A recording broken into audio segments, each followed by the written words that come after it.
This is Southern ArchHeretic, Shifting the Burden, continuing with the proof and discussing the Christological argument. Today we talk about saints and miracles. I'm Kit Rogers, and I have some questions.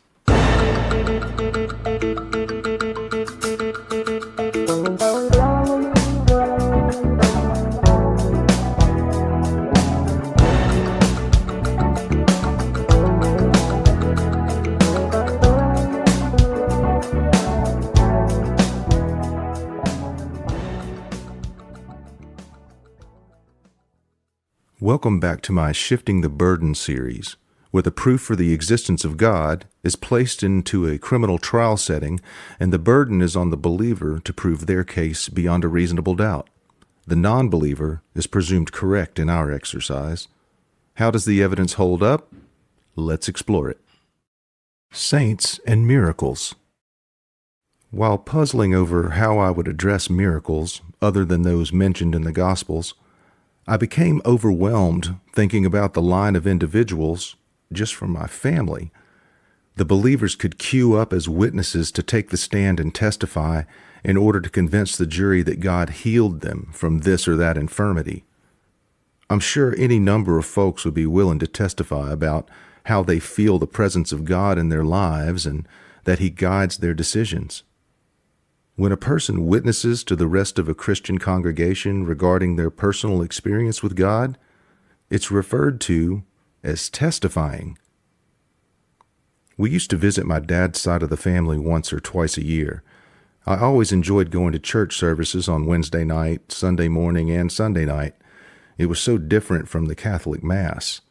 The music was exciting, and there was four-part harmony. My grandpa was a charismatic Southern Baptist preacher. It was old-time preaching, complete with huffing. For those that are unfamiliar, maybe you've heard or seen in movies where a preacher might be red-faced and shouting something like, "I want to tell you, Jesus is Lord. Only through Him can you find victory." The "ha" part is the huffing. Unlike Catholic Church, there was nothing to memorize, and I got to stay in my seat and chew gum. I never once stood up in the middle of a Sunday service in which my grandpa was preaching in order to cross-examine an individual who was crying and testifying as to their personal relationship with their Lord and Savior in order to challenge their credibility or the reliability of their assertions. First of all, I was a child. Secondly, it would have totally ruined the flow of the service.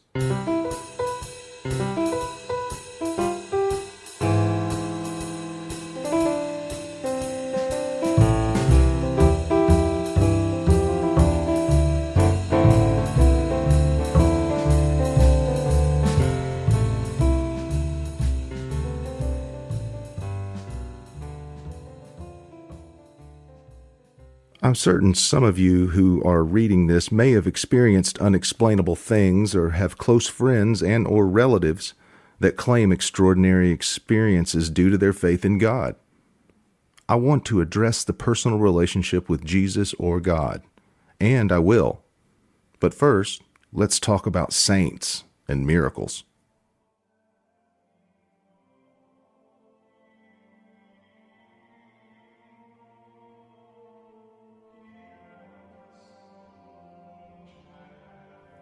I grew up incredibly Catholic.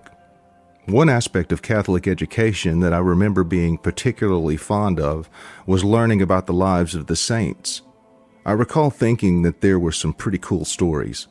I mean, stuff we normally wouldn't hear in church or school if it wasn't about a saint. Since miracles are a prerequisite to sainthood, I thought that maybe we could review some lives of the saints and their alleged miracles to see if it offers any help in proving that Jesus is God or that God exists. I was taught as a child to pray to Saint Anthony if I needed to find something that was lost. When I was around 6 or 7 years old, my great uncle, while on parole for bank robbery, lived at my Meemaw's house. He had an electric guitar that was baby blue with a white pick guard, and I was in love with it.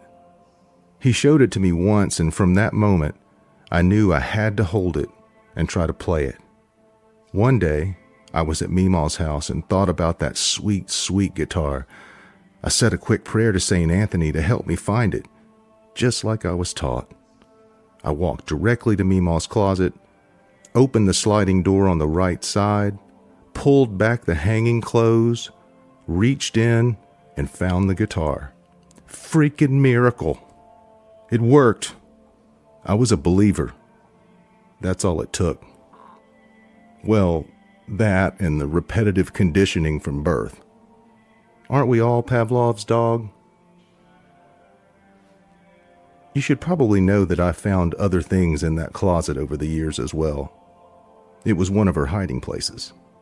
I'm sure I was already aware of that fact when I offered up that prayer. Again, that prayer was not to Jesus or God, but to St. Anthony. I was the firstborn grandchild, was there nearly every day, knew all of her hiding places. I even hid there sometimes myself when playing hide and seek. But it didn't matter. St. Anthony had answered my prayer, and consequently, I've picked up and tried to play nearly every guitar since. I'm sure some of you, especially those who were raised Protestant, will view praying to a saint or to Mary as perhaps the worship of more than one God. I know the standard Catholic line, although not very convincing, is that a saint or the Virgin Mary are just intercessors for God, in case he's busy or whatever. Based on just the way my Sicilian Catholic family viewed saints and the Virgin Mary, further proven by the statues in the yard, I have to say that the multiple deity thing has some merit. There are definitely written Catholic prayers offered to Mary, and some individual saints asking them to intercede. At my Catholic confirmation ceremony when I was 12 years old, I chose St. Paul the Apostle as my confirmation saint. So, in homage to my confirmation saint, I will recite a short portion of a prayer to St. Paul the Apostle. O St. Paul the Apostle, preacher of truth and doctor of the Gentiles, intercede for us to God who chose you. You are a vessel of election, O St. Paul the Apostle.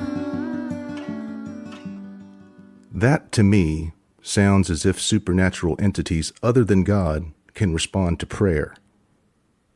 Isn't that praying to other gods? Or is it just using an inside source to slip your special request directly to the big man? The equivalent of sliding the doorman a little extra something to make sure you get in. I suppose priests play much the same role. I never really thought about it, but if I ask a priest to pray to God through a saint, wouldn't my prayer be double hearsay when it gets to God? I whisper it to a priest who whispers it to a saint who whispers it to God. Didn't we cover this already with the whisper game? Maybe that's why God gets it wrong all the damn time.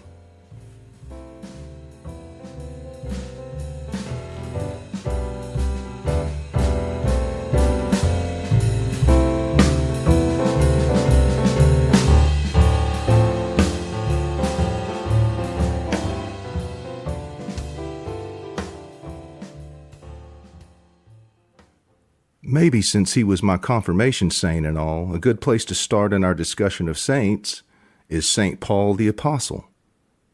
We've already discussed St. Paul's contributions to the early church and the writings attributed to him. He wasn't one of the original 12 apostles. St. Paul was converted to Christianity when he was knocked off his horse by a blinding light that spoke to him. Before that, he admittedly persecuted Christians, even killed them. As an aside, I've always wondered how the forgiveness of sins by Jesus or God was moral.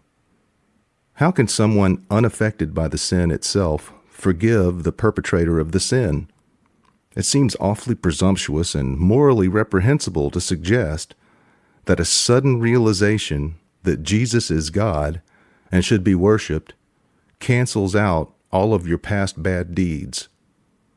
If that is true, then to quote Bart Simpson, I figure I'll go for a life of sin followed by a presto changeo deathbed repentance.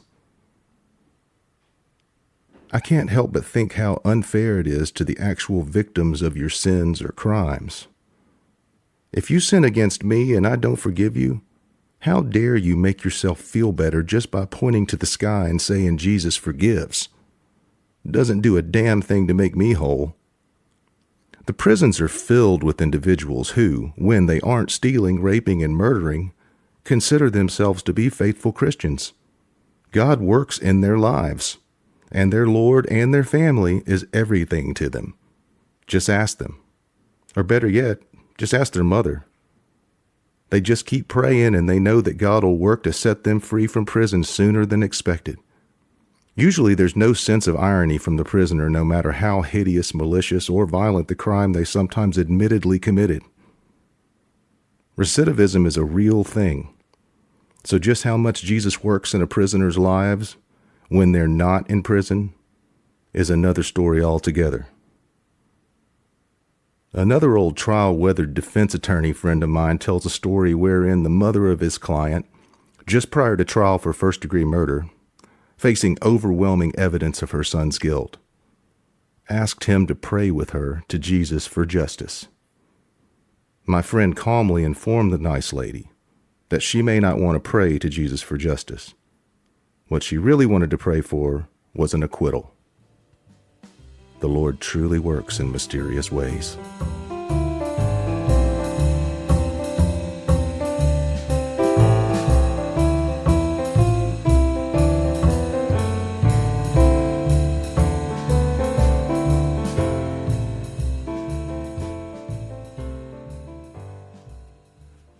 St. Paul isn't the only saint that was an asshole before conversion.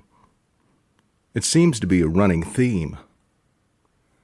One of the most well-known sinner-to-saint conversions is that of St. Augustine of Hippo. St. Augustine was raised Catholic by his mother, who was also a saint, St. Monica. I guess like royal lineage, sometimes sainthood is also just exacerbated nepotism. Anyway, St. Augustine abandoned his faith in his teens and took up reading pagan philosophers like Plato. He moved in with a mistress and had a bastard child. St. Augustine's conversion story is like so many others. It involves hearing voices. He heard a child's voice tell him to pick up a scroll and read it after having discussions with a Christian friend of his, and boom! He moved back to his hometown and founded a monastic community. He then became a priest, then a bishop, and then a saint. He was canonized by popular acclaim. St. Augustine can be viewed as an individual that revolutionized preaching. Many of his sermons were transcribed and are available for reading. He also can be thanked for helping to develop the concept of original sin. It appears he even coined the phrase. Original sin, for those who are unaware, is the spiritual imperfection that we're all born with and must seek to overcome. It is the sin that, from what I was taught as a child, sends babies to limbo if they aren't baptized. I've heard tales that the church doesn't recognize limbo anymore, but I don't believe the church or anyone else could convince my now deceased Meemaw or any other believer raised in the Catholic Church prior to that decision of limbo's sudden disappearance from existence. Even if they could, how cruel has it been to allow women, like my Meemaw, who had miscarriages or stillborn children, or babies that died in childbirth, or babies that died before a priest could sprinkle some water on their head, to believe that those babies were in limbo when now evidently it doesn't really exist.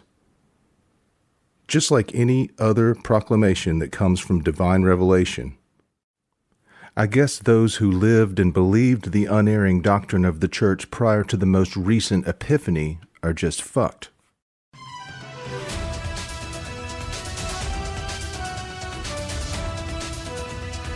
A special note from the church to all Christians to live before we randomly decide some other shit.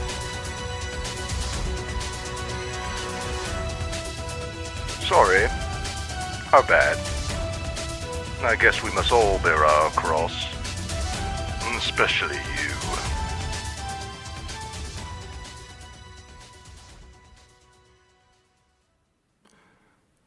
So anyway, thanks, St. Augustine of Hippo.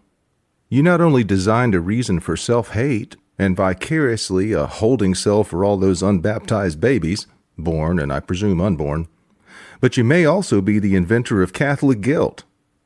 By the way, one of his alleged miracles has something to do with healing an ill man during a siege. I don't think I need to address the credibility of any miracle story.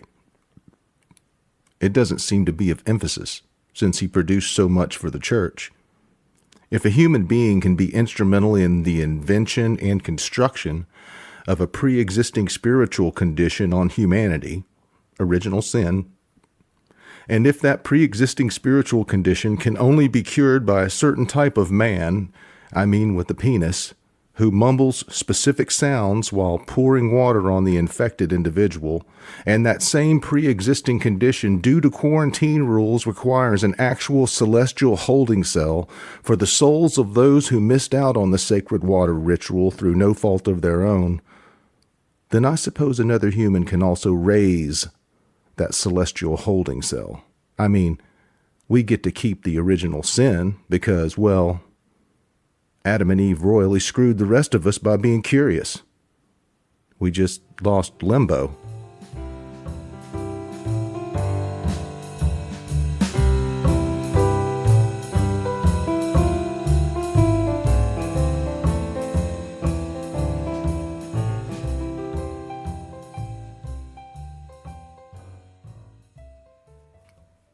I can just imagine the shock in heaven when limbo finally closed its doors and released those drooling, babbling sinners to the halfway house just outside the walls of heaven. I mean, do you think those upstanding Christian families that have been reunited behind those pearly gates, a gated community, are interested in taking in all those less fortunate orphan baby souls? Or will it be the same as before they lived in heavenly mansions on streets of gold? I picture all these baby souls, if admitted, housed in a giant heavenly orphanage. Maybe it's called St. Augustine's Home for Sinful Infants. Even without limbo, one must make sure that certain undesirables aren't socializing with and possibly influencing those who've been forgiven the sins they intentionally committed. I guess these undocumented, no baptism paperwork, immigrant baby souls could foreseeably be reunited with their families. I mean, if their families were able to cross the border, which is far from certain, and we don't need anchor baby souls in heaven. Or better yet, maybe some of these little bundles of sin aren't allowed into heaven at all. Who knows what thought crimes these little limb birds committed while doing time?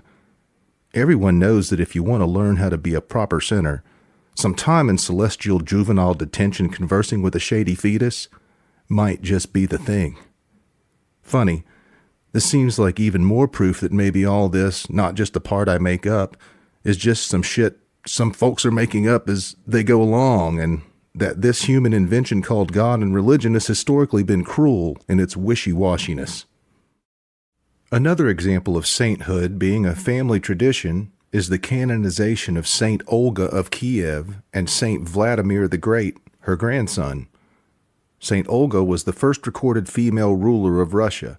Her husband was Igor I, the Prince of Kiev. He was murdered by underlings, and so Saint Olga took over as ruler since her son, at the time of his father's murder, was too young. Saint Olga ordered the men allegedly guilty of her husband's death captured and scalded to death. She then murdered hundreds of others associated with the same tribe as her husband's killers.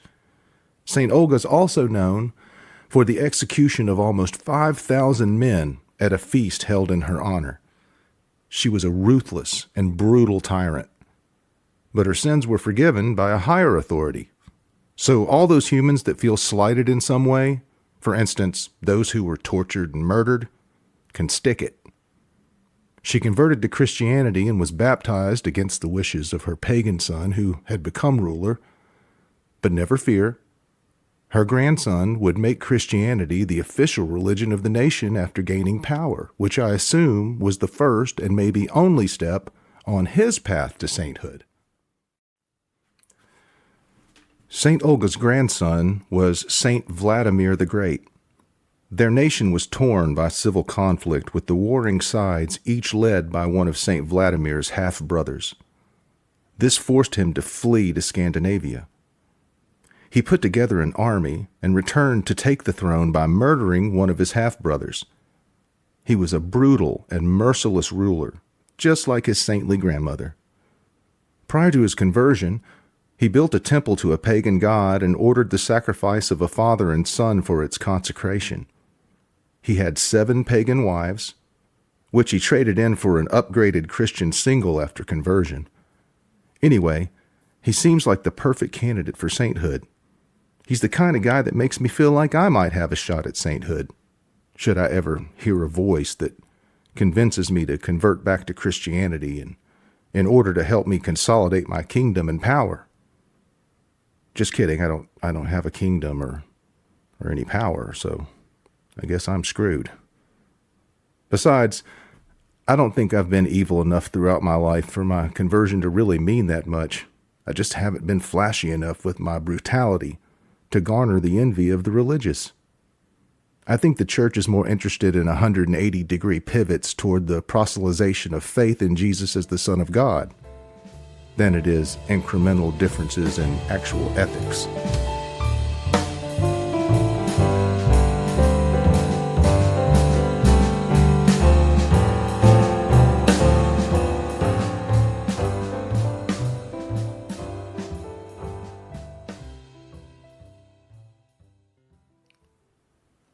I may have lied when I said we would explore the miracles performed by saints in order to determine whether or not they help prove the existence of God. We didn't really touch on many miracles, but I can say with all honesty that the horrible people that the church points to as examples of faith, or even as role models, provide plenty of reasons to question the veracity of any miracle claims or claims of moral high ground. If God exists, why do the humans that claim to be his emissaries on earth act so fucking badly by almost any civilized standard? Most everyone that claims to be Christian, whether or not you agree with the historical actions of the church, must admit that without the church's influence over, acquiescence to, and acceptance of these ruthless and violent rulers, you probably wouldn't be Christian. There have been many other religious sects that have come and gone. It's not because of the message's truth or any spiritual intervention that Christianity in its many forms survives today. It is by brute force. It wasn't intentional to gloss over the magic, but the more I read about the alleged miracles, the more it seems ridiculous to even address. Just research the lives of saints, and I promise you'll see many of the same miracles over and over. Stigmata, sacred visions, hearing voices, and healings abound. Sometimes saints get credit for performing miracles after they're dead, based upon the testimony of others that claim to have had visions of them prior to some other alleged supernatural event like faith healing, etc. Many saints somehow performed miracles that qualified them for sainthood without actually being present, and it didn't matter if they were dead or alive. Mother Teresa, for example, was canonized based upon 2 alleged miracles of healing. She wasn't physically present for either one. One is based on a story from a young girl in India who was diagnosed as needing abdominal surgery. This young lady saw a light emanating from a photo of Mother Teresa while she was praying and had a relic that touched Mother Teresa placed on her abdomen. Afterwards, she didn't require surgery. Bingo, miracle. The other happened in Brazil. It's basically the same story.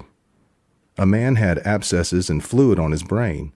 His wife placed a relic associated with Mother Teresa on him and prayed, and he got better. Bingo. Miracle 2. There were other instances put forward that were not counted, such as a French woman who claimed that a medallion of Mother Teresa and devoted prayer helped her rib that was broken as a result of a vehicle accident. It was ruled that it didn't heal fast enough to be miraculous. Need I say more about this crap? What miracles? Maybe we can make more headway when we discuss proof of God's existence through personal contact or personal knowing. We'll find out next time. Until then, love ya. Mean it.